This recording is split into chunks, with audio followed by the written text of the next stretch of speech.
शिक्षा संजोग कार्यक्रम को तुम मन को स्वागत। आज यही कार्यक्रम में पिला माने आमे सेट प्रक्रिया संबंध में आलोचना करिबा।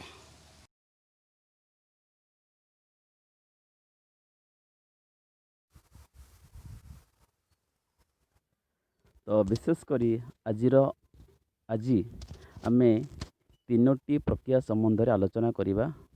सेगुड़िक है संजोग प्रक्रिया, सेट्र छेद प्रक्रिया और सेट्र अंतर प्रक्रिया।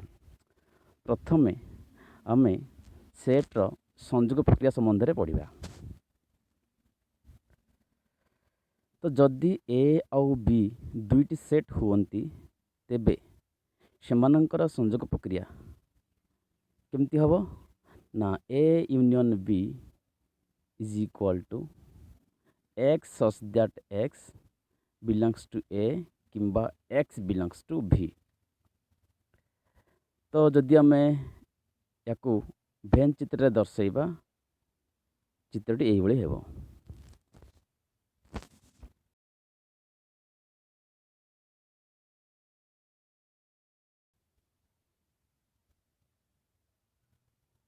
तो यह को आमे उदाहरण साहाय्य भल भाव बुझी परिबा।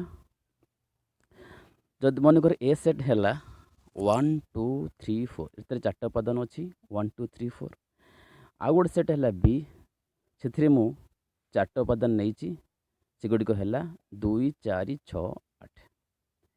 तो जदि आमे सेमानंकर संजोग प्रक्रिया बाहर करिबा तेबे ए यूनियन बी समाने कौन करिबा ना प्रथम आमे ए सेट्र मूल्य पकईदेवा 1 2 3 4 यूनियन तापर बी सेट्र मूल्य पकईबा 2 4 6 8 समान देवा। तो इटी आमे बाहर करवा संजोग प्रक्रिया। तो संजोग प्रक्रियार अर्थ आमे कौन करिबा ए सेट्र आउ बी सेट्र समस्त उपादान मानक आमे एकाठी लिखिदेवा गोटे सेट मध्य। तो ए सेट्र अछंती 1 2 3 4 बी सेट्र अछंती 2 4 6 8। तो समुदाय आमे कौन करिबा समस्त उपादान मानक आमे एकाठी लिखिबा ताले आमे पाइबा 1 2 3 4 6 8। तो एटा हमर होची ए यूनियन बी सेट। तो जदि आम ए सेट को आम भेन चित्र दर्शाइबा ताल चित्रटी एही भଳି आसीबो। तो ये भेन चित्र रे आम बाम पट्टा आम ए सेट नहींचे जो थी चार्ट उपादान अच्छी यथा 1 2 3 4। डाण पट सेटा है बी सेट जो थी मध्य चार्ट उपादान अच्छी 2 4 6 8। अतएव एठारे पूरा समस्त सबुज रंगटी जी रंग करा जायछि सेटा समस्त होचंती ए यूनियन बी सेट जो थी आमर 1 2 3 4 6 8 एतिक उपादान अच्छी। डाला भेन चित्र आपरे आमे देखिबा सेट्र जोग प्रक्रिया संपर्कित किछि तथ्य। तो फर्स्ट तथ्य होला जे A union A is equal to A. यार अर्थ होची गोटे सेट को जदि आमे से सेट सहित संजोग प्रक्रिया करिबा तले आमे से सेट ही पाइबा। एणु A union A is equal to A से बरी B union B is equal to B. Second point होची A union phi is equal to A. यार अर्थ होची जदि आमे कौनसी सेट को शून्य सेट सहित संजोग प्रक्रिया करिबा ताल आमे सी मूल सेटटा ही पाइबा ए सेट भी पाइबा। तो A union phi is equal to A. तापर आउ गोटे तथ्य होची जे संजोग प्रक्रिया बा सेट्र संजोग प्रक्रिया क्रम विनिमय नियम को पालन करती। अर्थात A union B is equal to B union A. तो जदि आमे ए सेट्रे बी सेट संजोग करिबा एवं बी सेट्रे ए सेट संजोग करिबा ताले उभयकर फल समान आसीबो। एटा हला हमर क्रम विनिमय नियम। तापर आउ गोटे प्रक्रिया होची सहयोगी नियम। तो सेट प्रक्रिया गुड़िया मध्य जोगर सहयोगी नियम को पालन करती। तो सेट गुड़िया मध्य जोगर सहयोगी नियम को पालन करती। तो ये तो गला जोग प्रक्रिया। बर्तमान पढ़िबा सेट्र छेद प्रक्रिया इंटरसेक्शन। तो यार सिंबलटा दि जाइए तले यू टाइप रो उल्टा यू लिखाई सेठी। तो जदि ए आउ बी दुईटी सेट हुअन्ति तेबे ସେମାନଙ୍କୁ ଯଦି ଆମେ ସେଟ୍ ଦୁଇ ତେବେ ସେମାନଙ୍କର ଛେଦ ପ୍ରକ୍ରିୟାକୁ ଯଦି ଆମେ ସୂତ୍ରବତୀରେ ଲେଖିବା ତାହେଲେ ଏହା ହେବ x such that x belongs to A O x belongs to B। ଅର୍ଥାତ୍ A ଓ B ସେଟ୍ରେ ସେ ଉପାଦାନ ରହିବେ ଯେଉଁ ଉପାଦାନଟା ଉଭୟ A ସେଟ୍ରେ ଥିବ ଆଉ B ସେଟ୍ରେ ଥିବ। ତ ସେଇଟା ହେଲା ସେମାନଙ୍କର ଛେଦ ପ୍ରକ୍ରିୟା। ଭେନ୍ ଡାଇଗ୍ରାମଟି ଏଇଭଳିଆ ହେବ।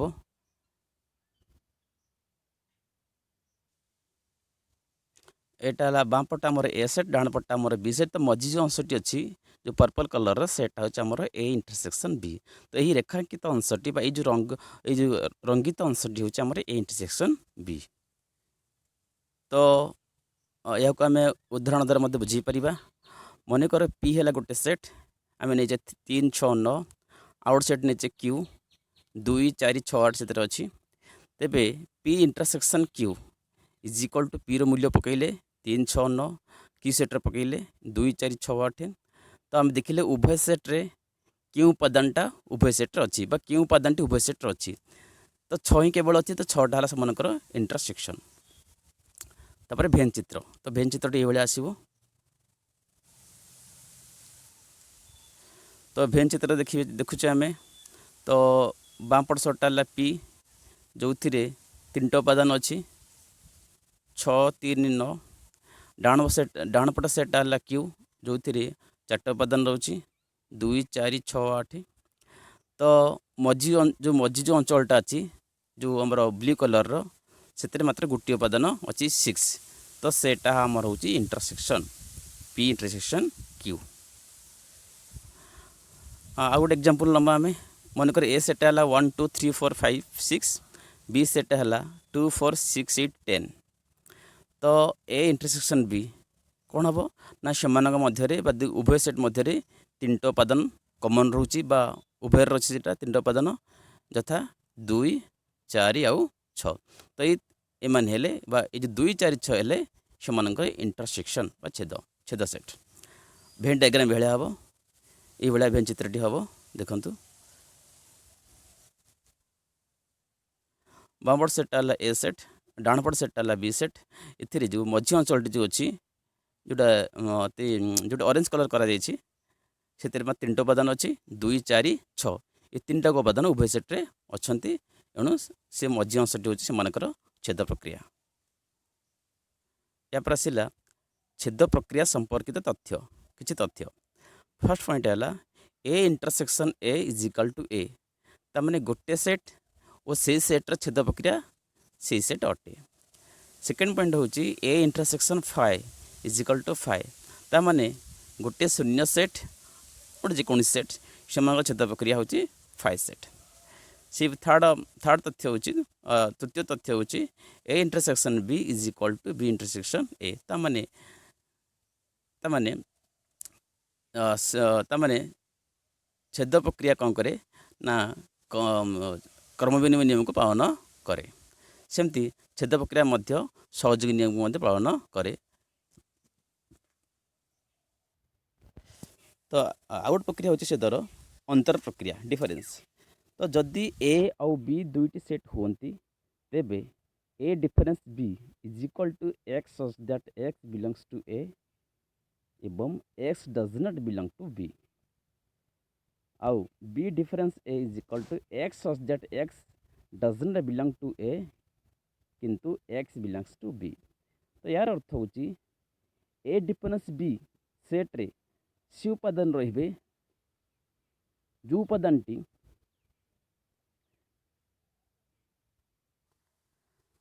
ଉପାଦାନଟି କେବଳ ଏ ସେଟ୍ରେ ଥିବ ସେଇଟା ଆମର ହେଲା ଏ ଡିଫରେନ୍ସ ବି। ତ ଭେନ୍ ଡାଇଗ୍ରାମ୍ ଦର୍ଶାଇବା ଆମେ ଚିତ୍ରଟି। ଦେଖନ୍ତୁ ଭେନ୍ ଡାଇଗ୍ରାମଟିକୁ। ଏଇଟା ହେଉଛି ଭେନ୍ ଡାଇଗ୍ରାମ୍। ତ ବାମପଟ ସେଟ୍ଟା ହେଲା ଏ, ଡାହାଣ ପଟ ସେଟ୍ଟା ହେଲା ବି। ତ ଯେଉଁ ଯେତିକି ସବୁଜ ରଙ୍ଗ କରାଯାଇଛି ସେଇଟା ଆମର ହେଲା ଏ ଡିଫରେନ୍ସ ବି। ସେମିତି ଡାହାଣ ପଟେ ବି ଅଛି ବି ଡିଫରେନ୍ସ ଏ।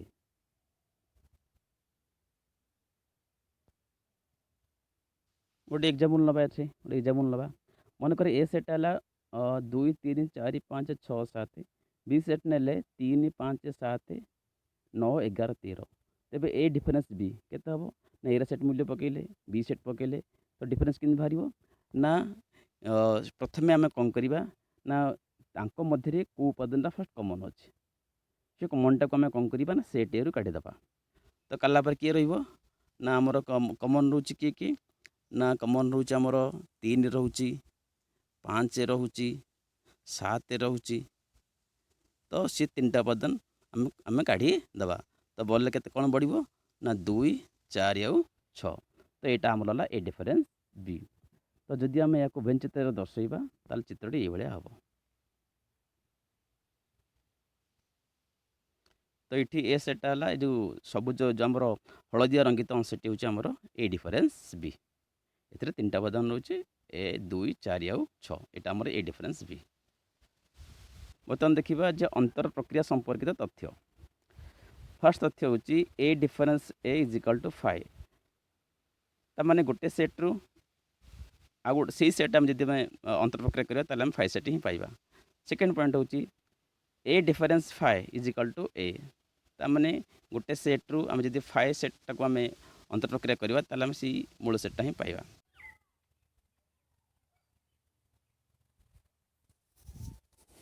ଥାର୍ଡ଼ ତଥ୍ୟ ହେଉଛି A difference B is not equal to B difference A.